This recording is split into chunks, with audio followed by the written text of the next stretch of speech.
UK crypto regulation is in focus as the Bank of England targets stablecoins for 2024. And so in this video, we're going to look at why the British government and the Bank of England are introducing sweeping regulations for stablecoins and digital currencies. Today's episode is sponsored by Cake Wallet, where you can send, receive, and even exchange your crypto right from within the wallet. Cake Wallet is open source and non-custodial, so you control your own private keys, available today on iOS, macOS, Android, and Linux. And StealthEX, a privacy-centric crypto exchange which enables you to make crypto-to-crypto exchanges anonymously. Hello everybody and welcome back to Enter Crypto. Today we're going to be talking about the UK regulations, the Bank of England and stablecoins and how they all relate and what they all mean for 2024. So as always guys, let's read through this article and then we'll comment after.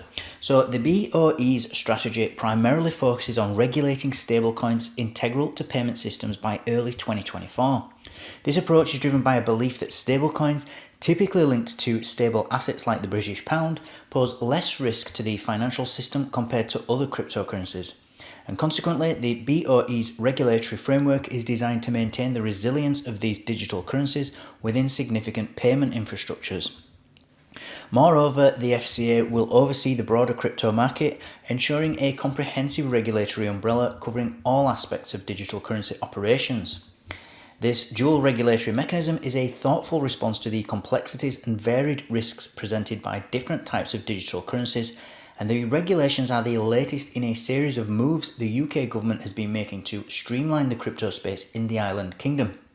In August, the BOE, in conjunction with HM Treasury, invited interested parties to join an advisory group to explore the feasibility of a digital pound. Following the announcement, the BOE received more than 50,000 responses, underscoring widespread public concern regarding privacy, the use of cash, and the pound's future trajectory.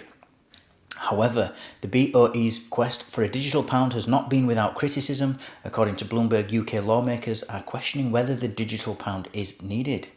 The influential Treasury Committee, chaired by Conservative MP Harriet Baldwin, has urged the BOE to proceed with caution and consider measures to stem the risks that may come with a digital pound.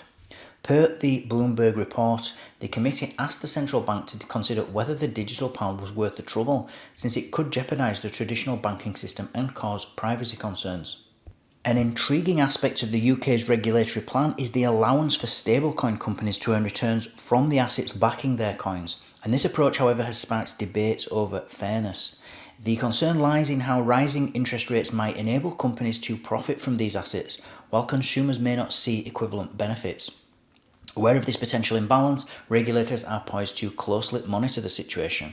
And furthermore, with the implementation of these regulations, the UK is positioning itself alongside other countries, including Japan and the EU, and these nations have already set similar regulatory frameworks, indicating a global trend towards standardised digital currency governance.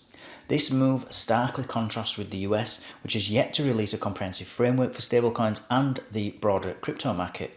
These developments signal a significant shift in the UK's approach to digital currencies under Prime Minister Rishi Sunak's leadership, in which the nation is attempting to safeguard its financial system and consumers. And so the UK is really ahead when it comes to regulations when you compare it to other countries, especially comparing it to the US, where they basically have no, as it says in this article, regulatory framework whatsoever. You don't know what you're doing. You don't know if you come in, if you go in, if you're going to get sued. You don't know, there's so much risk in setting up a crypto business in the US, because later you could be sued for breaching, all kinds of securities laws or SEC regulations. You could find yourself in a civil lawsuit later. So it's just a mess over there. And in the UK, at least, they're trying to. You could say that the regulations are terrible, or that they're too strict, or too lax or loose.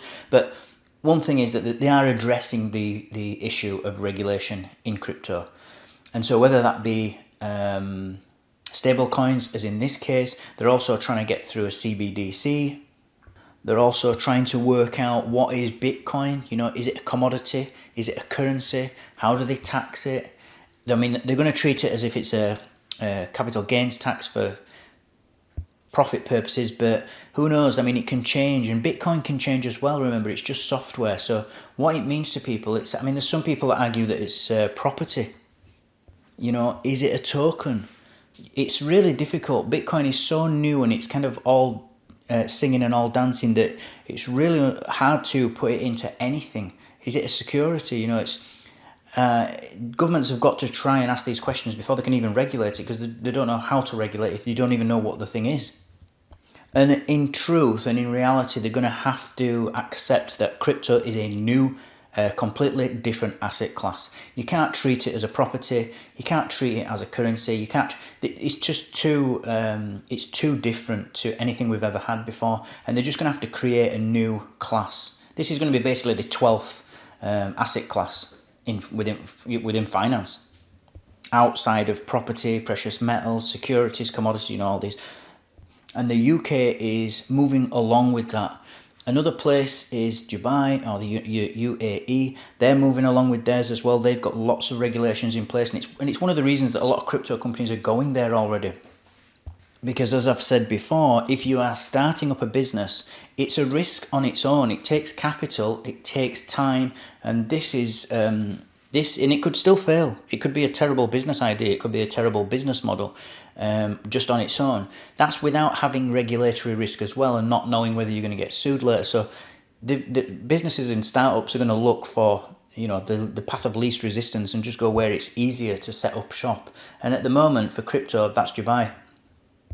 And shortly it'll probably be the UK as well. And even if the UK regulation is crap, at least people are going to say, well, it's rubbish over there, but I know I'm not going to get sued later because the rules are the rules. And as long as I stick to those regulations and rules, I'm not going to get sued. So another interesting article there. As always, guys, thank you for watching. Thank you for listening. Don't forget to like, subscribe and comment, and I'll see you all tomorrow evening. Take care.